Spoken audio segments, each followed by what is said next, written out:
चलिए जानते हैं आज देश और दुनिया की सिलेक्टेड काम की और महत्वपूर्ण 25 बड़ी खबरों को सिर्फ 10 मिनट में। पर अभी तक आपने इस वीडियो को लाइक नहीं किया है तो लाइक कर दें और इस चैनल को सब्सक्राइब भी कर लीजिए।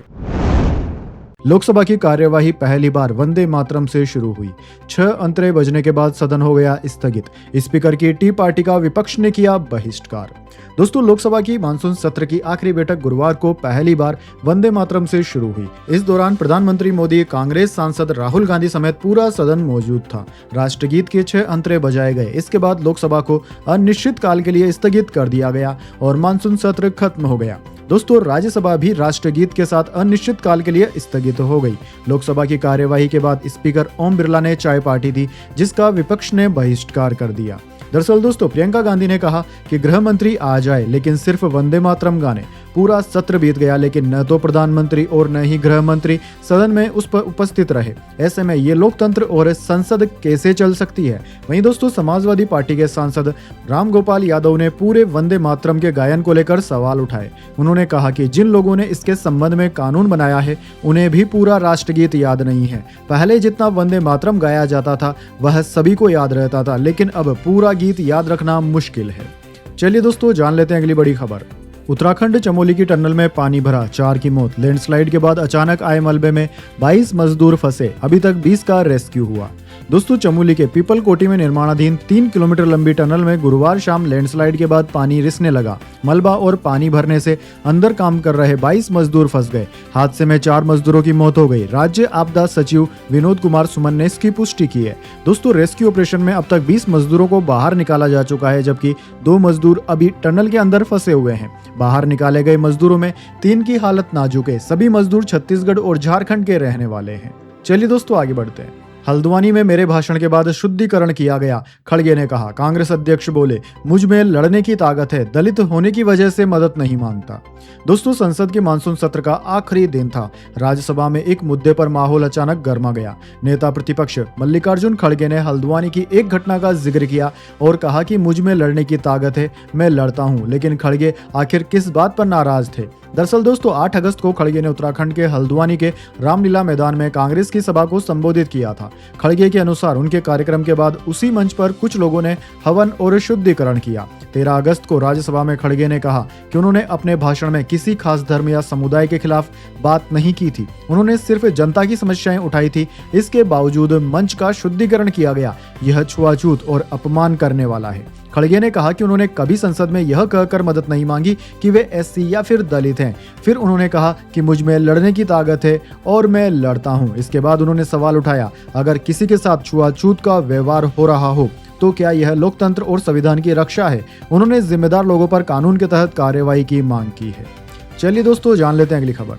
न्यायपालिका किसी पक्ष विपक्ष के लिए फैसला नहीं करती, सीजीआई सूर्यकांत बोले। संविधान की रक्षा और मजबूती उनकी सबसे बड़ी जिम्मेदारी है। दोस्तों, सीजीआई सूर्यकांत ने कहा कि भारतीय न्यायपालिका संविधान की संरक्षक है। न्यायपालिका किसी पक्ष या विपक्ष के लिए फैसला नहीं करती बल्कि संवैधानिक मूल्यों के आधार पर निर्णय लेती है। ये बातें सीजीआई ने डीडी न्यूज को दिए इंटरव्यू में कही। उन्होंने कहा कि संविधान ही देश की सबसे बड़ी ताकत है। संविधान की मूल संरचना की रक्षा और उसे मजबूत करना न्यायपालिका की सबसे महत्वपूर्ण जिम्मेदारी है। उन्होंने कहा कि न्यायपालिका किसी पक्ष या विपक्ष के लिए फैसला नहीं करती, यह संवैधानिक मूल्यों और संविधान की रक्षा के लिए समर्पित होकर निर्णय लेती है। सीजीआई ने कहा कि देश की सबसे बड़ी ताकत संविधान है, इसी वजह से संविधान को सर्वोच्च माना गया है। उन्होंने बताया कि संविधान में समानता, गरिमा, कानून का राज, लोकतांत्रिक मूल्य और स्वतंत्र न्यायपालिका जैसे मौलिक अधिकारों की गारंटी दी गई है। चलिए दोस्तों, आगे बढ़ते हैं। अंबाला में सिखों और किसानों के साथ पुलिस में टकराव, डीएसपी का अंगूठा कटा। सिख नेता पर हमले के आरोपियों की रिहाई की मांग। दोस्तों, हरियाणा के अंबाला में प्रदर्शन कर रहे सिख किसान गुरुवार शाम पुलिस से भिड़ गए। वे पंजाब के खालिस्तान विरोधी नेता गुरसिमरन सिंह मंड पर 6 दिन पहले हुए हमले के आरोपियों की रिहाई की मांग कर रहे थे। प्रदर्शनकारियों ने दोपहर 1 बजे से दिल्ली चंडीगढ़ नेशनल हाईवे जाम करके रखा हुआ था। देर शाम पुलिस ने हाईवे खुलवाने की कोशिश की तो टकराव हो गया। इसमें अंबाला के एक डीएसपी वीरेंद्र का अंगूठा कट गया, जबकि 6-7 पुलिस कर्मियों को गंभीर चोटें आई है। उन्हें आईसीयू में भर्ती कराया गया है। कुछ प्रदर्शनकारी भी घायल हुए हैं। भीड़ को हटाने के लिए पुलिस ने लाठीचार्ज किया और आंसू गैस के गोले भी छोड़े। चलिए दोस्तों, आगे बढ़ते हैं। नौकरी और मुआवजा इंसाफ नहीं होता, दोषियों को सजा मिले। भरत तिवारी मामले में प्रशांत किशोर ने बिहार सरकार को घेरा। दोस्तों, भरत तिवारी के एनकाउंटर मामले में बिहार सरकार की तरफ से परिवार के एक सदस्य को सरकारी नौकरी और आर्थिक मदद देने की घोषणा की गई है। इसके बाद जनसुराज के संस्थापक और बांकीपुर विधायक प्रशांत किशोर ने सरकार को घेरा है। उन्होंने कहा कि परिवार को नौकरी और मुआवजा देना अच्छी बात है, लेकिन यह इंसाफ नहीं है। असली न्याय तब होगा जब गोली चलाने वालों और गोली चलाने का आदेश देने वालों पर कार्रवाई होगी। प्रशांत किशोर ने कहा कि किसने गोली चलाई और किसके आदेश पर गोली चलाई गई, इसकी जांच होनी चाहिए। दोषियों के खिलाफ कार्रवाई और सजा जरूरी है। चलिए दोस्तों, आगे बढ़ते हैं। टाटा सन्स में चंद्रशेखरन की जगह ले सकते हैं नरेंद्रन। चेयरमैन की रेस में टाटा स्टील के एमडी सबसे आगे। 1988 से ग्रुप से जुड़े हुए हैं। दोस्तों, टाटा सन्स के चेयरमैन एन चंद्रशेखरन के इस्तीफे के ऐलान के बाद नए उत्तराधिकारी की तलाश शुरू हो गई है। सर दोराबजी टाटा ट्रस्ट ने आज 13 अगस्त को एक प्रस्ताव पास कर 5 सदस्यीय सिलेक्शन कमेटी गठित करने की प्रक्रिया शुरू कर दी। अब पद की रेस में टाटा स्टील के मैनेजिंग डायरेक्टर टीवी नरेंद्रन का नाम सबसे आगे है। नरेंद्रन 1988 से टाटा ग्रुप से जुड़े हुए हैं। उनका पूरा करियर टाटा स्टील में ही रहा है। दोस्तों, चंद्रशेखरन ने भले ही इस्तीफा दे दिया हो, लेकिन वे फरवरी 2027 तक टाटा सन्स के चेयरमैन पद पर बने रहेंगे, यानी कि वे अपना कार्यकाल पूरा करेंगे। इस वजह से टाटा सन्स के पास नया प्रमुख चुनने और उसे स्मूथ ट्रांजैक्शन की योजना बनाने के लिए लगभग 6 महीने का वक्त है। चलिए दोस्तों, आगे बढ़ते हैं। सीजेपी की मुहिम नाकाम करने गुजरात से भेजा गया शख्स, प्रवक्ता सौरभ दास का आरोप। दोस्तों, छात्रों और युवाओं के अधिकारों के लिए आंदोलन कर रहे संगठन सीजेपी के मुख्य प्रवक्ता सौरभ दास ने एक न्यूज चैनल की कवरेज पर गंभीर सवाल उठाते हुए बड़ा आरोप लगाया। सौरभ दास ने सोशल मीडिया प्लेटफॉर्म एक्स पर पोस्ट कर दावा किया कि युवा आंदोलन को पटरी से उतारने और कमजोर करने के लिए गुजरात से एक व्यक्ति को विशेष रूप से भेजा गया है। सौरभ दास ने अपने आधिकारिक सोशल मीडिया हैंडल से ट्वीट करते हुए स्पष्ट किया कि जिस व्यक्ति का जिक्र मीडिया रिपोर्ट्स में किया जा रहा है वह संगठन की मुख्य या बाहरी टीम का हिस्सा नहीं है। इतना ही नहीं, उन्होंने इसके साथ अपने ट्वीट में यह भी लिखा कि वह गुजरात का रहने वाला व्यक्ति है जिसे आंदोलन को पटरी से उतारने के लिए खास तौर पर भेजा गया है। वह न तो हमारी कोर टीम का हिस्सा है और न ही आउटर टीम का। दोस्तों, न्यूज चैनल CNN न्यूज 18 को टेक करते हुए सीजेपी प्रवक्ता ने मीडिया की विश्वसनीयता और तथ्य जांच पर भी तीखे सवाल खड़ा किए। उन्होंने कहा कि मीडिया चैनलों को बिना पुष्टि किए खबरें चलाने से बचना चाहिए। सीजेपी प्रवक्ता सौरभ दास ने कहा कि खबर चलाने वाले चैनल को सबसे पहले अपनी खबरों की पुष्टि करनी चाहिए।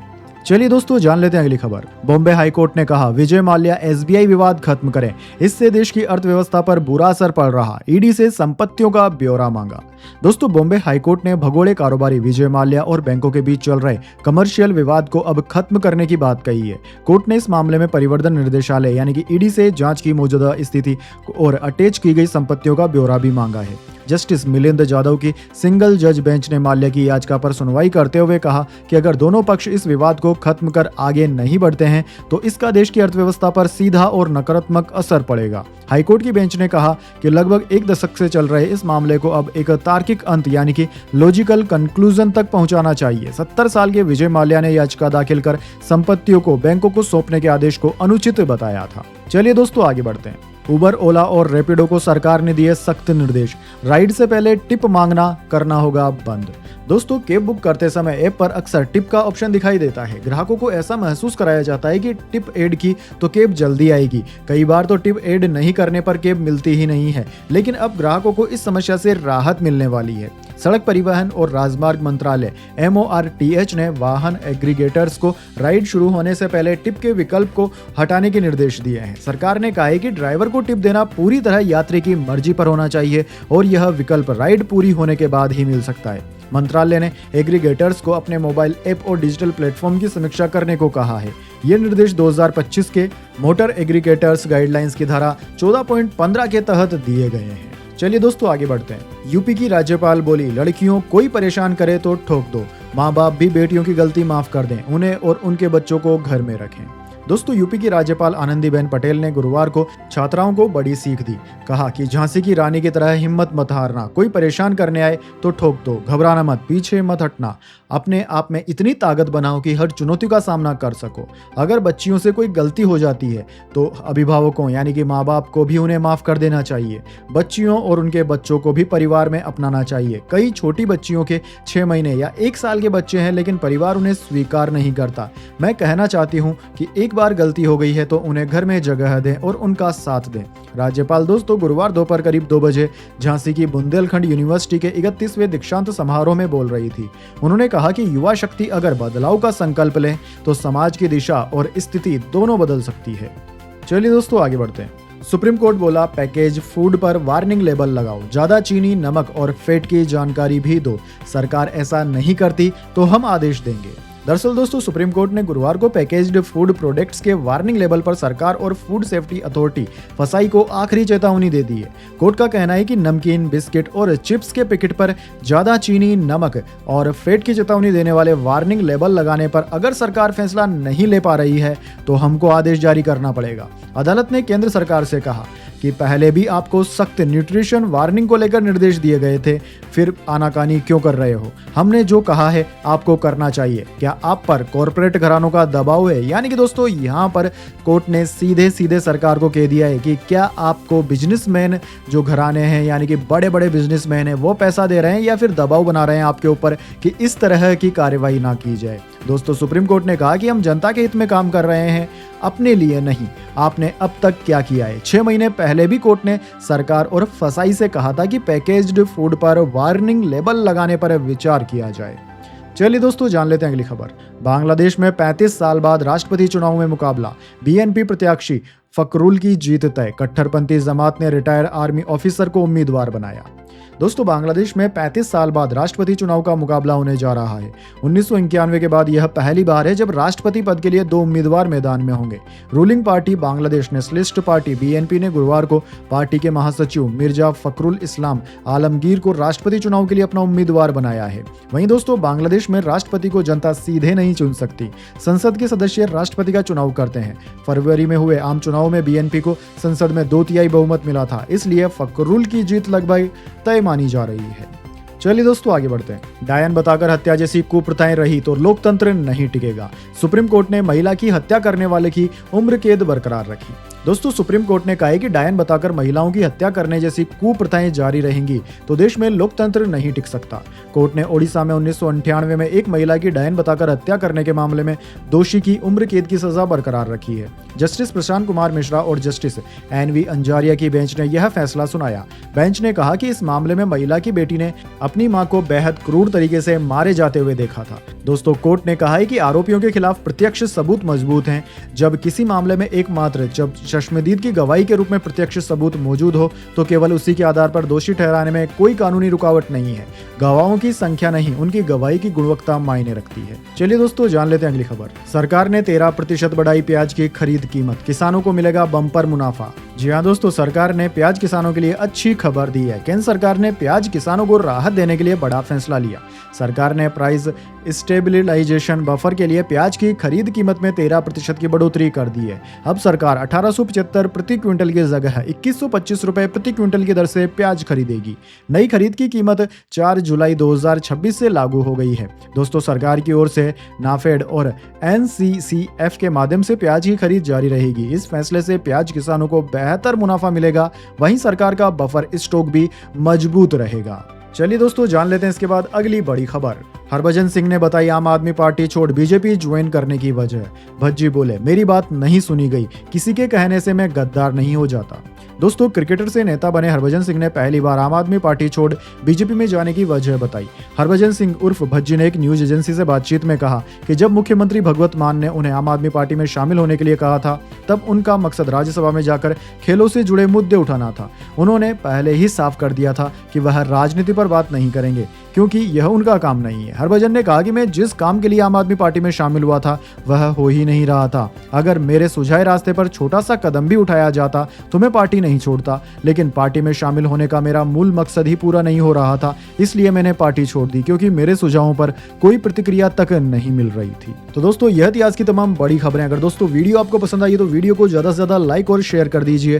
साथ ही इस तरह की काम की इंपॉर्टेंट और महत्वपूर्ण खबरों के लिए आप हमारे यूट्यूब चैनल को सब्सक्राइब करके बेल आइकन जरूर से दबा लें। धन्यवाद। वंदे मातरम। जय हिंद, जय भारत।